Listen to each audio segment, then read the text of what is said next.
আজকে আমরা এখানে উপস্থিত হয়েছি বেসরকারি প্রাথমিক বিদ্যালয় শিক্ষকরা সবাই সমবেতভাবে উপস্থিত হয়েছি। সেখানে আমরা 2013 সালের পূর্ব থেকে আমরা এখানে আন্দোলন অবস্থান ধর্মঘট অনেক কিছুই করেছি, যা আমাদের কোনো সুফল বয়ে আনে না। এখন আমাদের এই ফেব্রুয়ারি মাসের 17 ফেব্রুয়ারি একটি চিঠি প্রেরণ করা হয়েছে।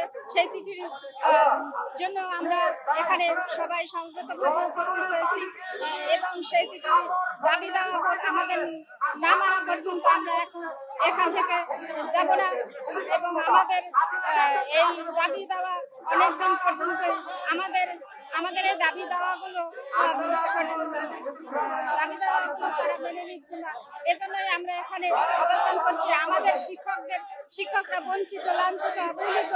আমাদের শিক্ষকের মূল্যায়ন করা হয় না। আমরা বহু বছর যাবত আমরা এখানে অবস্থান ধর্মঘট করতেছি, কিন্তু আমাদের এখানে পূরণ হচ্ছে না। আমাদের